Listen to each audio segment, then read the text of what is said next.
Yeah, just play pool and like cards. And do you know if you have any concerns like about college or about anything, you can just talk to them about it really. You can come up and you can do what you want and you can express your own opinions and you're listened to. You're not judged when you come up here. And the only thing excitement you have is this and coming up here playing pool with your friends, talk about anything. Just come in and relax instead of like get your mind off schoolwork. I suppose we offer them a place that they wouldn't normally get to sit down and relax with their peers. They're able to come up, they're something as simple as making a sandwich, and they're able to do that in peace and quiet, and if they want to go mad, they can go mad within limits. But it's just a place where they can be themselves and explore new ideas, and they can come up and they're not judged, and they're just able to relax and be themselves. And I think that's a major thing that we offer here in the Youth Project. How about problems if you have them? So like talk to them if any problems at home. Yeah, go up and talk and like no one's going to judge you or not.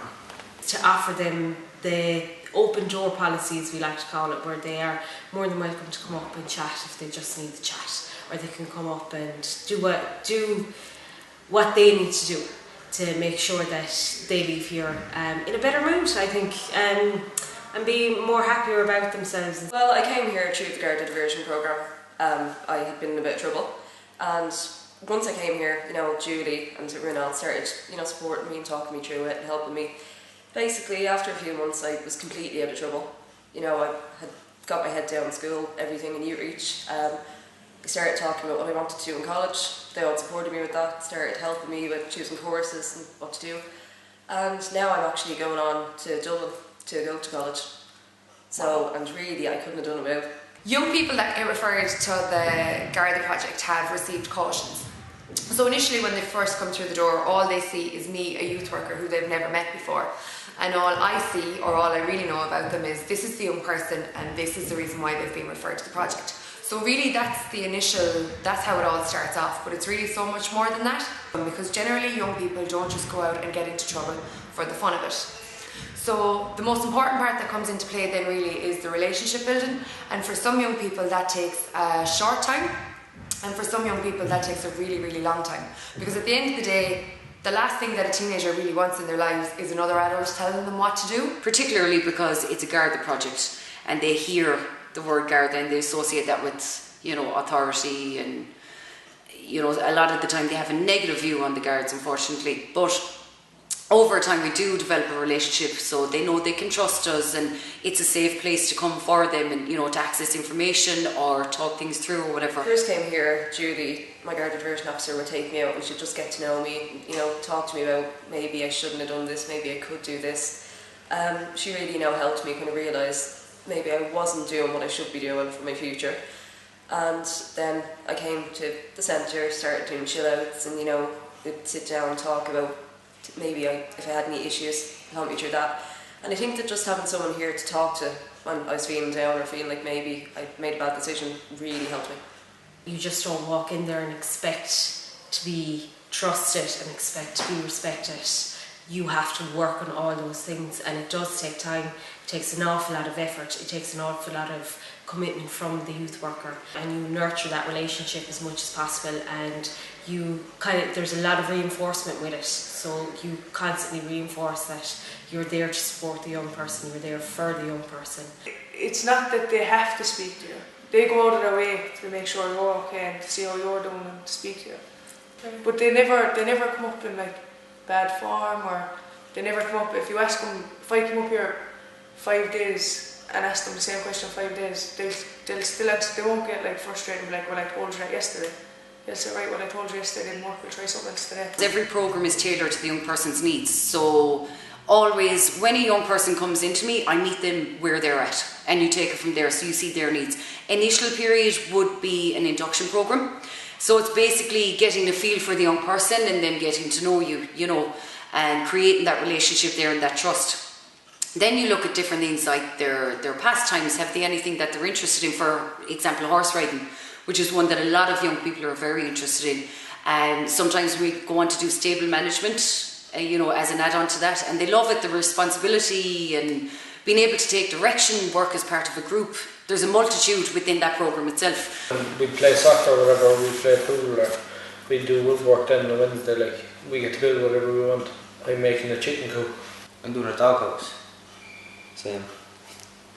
We offer different types of programs such as art, woodwork, developmental group work. There's a massive range in it. A few of the skills would be communication, building up their confidence, building them up to be able to have a conversation with adults. Sometimes that can be terrifying for a young person. Like we learned how to work as a team, work with people. We learned about relationships and other things. Build trust. We don't trust exercises. It was mostly confidence in talking to other people. We also do stuff like art and horse riding and canoeing and stuff like that. But to be honest, that's kind of an aside to the work, because you have to do loads of work. All these things are based on positive participation, and they're based on behaviour regardless of what project you're on. So if you don't behave, then you don't get to do these things. We went to Sydney in the place. That was very good. Went horse riding. That was good. We've done all the soccer tournaments and the painting, the whole lot. Like, so if you're good, you get things, and if you're bad, like if you have bad behaviour, you're not as likely to be chosen as the others. Like, it's a fair. There's another program that we run which is called the Smart Thinking Program. It's basically focused on offences and looking at and taking ownership of offending behaviour, and also looking at the victims and recognising that they're not victimless crimes. A lot of crimes young people tend to view as, oh, you know, it was just a window of a derelict building or whatever. It's actually getting them to see that for every crime that takes place there is a victim, whether it's an individual or the community. That's one of the benefits of coming up now, because they teach you things that you've never done before, like your social skills even, like how to communicate with people properly, like, so like at the end of the day, like I've benefited from coming up here. For them to be able to go and look at a relationship and say, yeah, no, it's not good for me, and being able to turn around and fessing up to that's not good, and to be able to have the right coping skills and coping mechanisms to walk away from it, and being able to see the positives more so than the negatives, and being able to reinforce them. Art is another program that's very popular.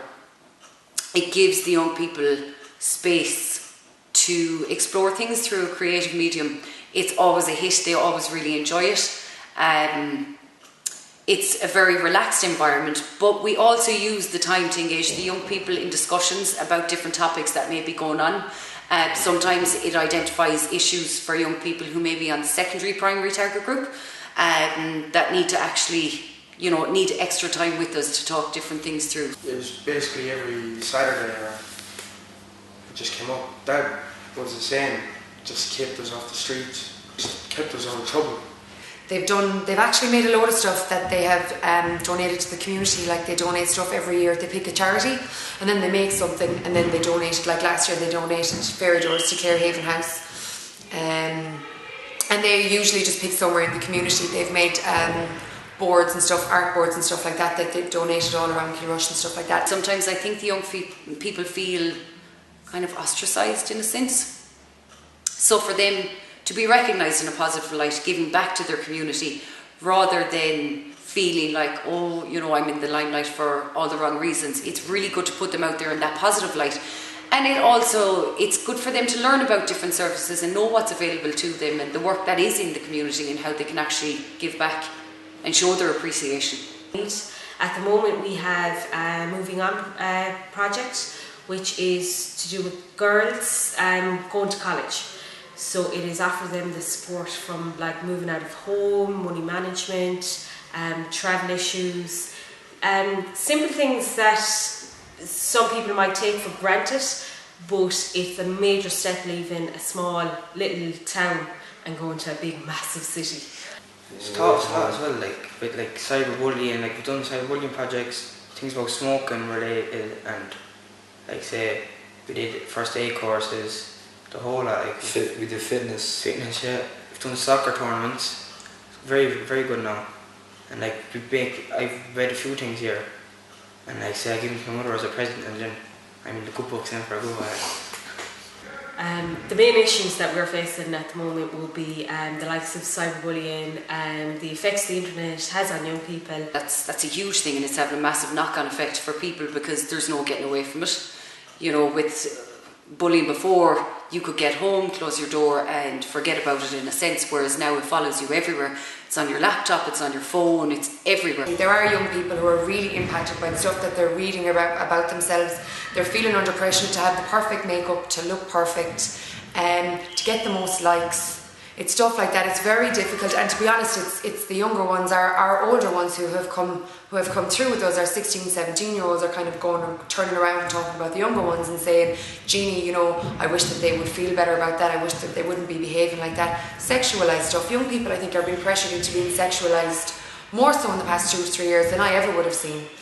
And they're nervous and they don't know stuff and they're afraid to ask stuff, and they're sitting at home and they're not telling people about what's happening either. So I definitely think the introduction of social media, though it has been good, is definitely affecting young people's mental health, and they're afraid to talk about it, and sometimes they don't know how they feel. It's easier, not easier, but better to come up and get an outsider's opinion apart from family and friends, because family and friends will tell you kind of what you want to hear, whereas when you come up here they'll give you feedback and they'll say this might happen if you do this and this might happen if you don't do that, and then you leave having a better idea of what's actually going on. And their self-confidence, self-esteem, and a lot of family issues that sometimes a teenager finds it really difficult to understand.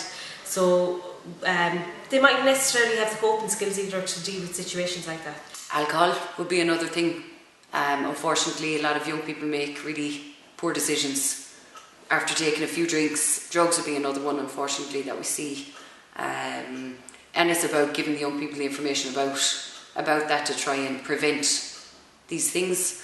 You see a lot of young people very cool, calm and collected when they're sober, and then they come up with a caution because they had a few drinks, got into a fight, or, you know, had words with the guards, different things. You know, so it's trying to help the young person see the effects that the alcohol has on them. I wouldn't mind getting into social care. I'd like to do the jobs of the youth workers. I'd like for that to come to people our age. I'm going to Dublin to do a level 5 course in police and security studies, which I will follow up by doing a level 8 in criminology. From coming here to getting in trouble with the Gardaí to now actually wanting to join the Gardaí is, you know, I'm absolutely amazed at myself really, and it's all down to what they've done for me.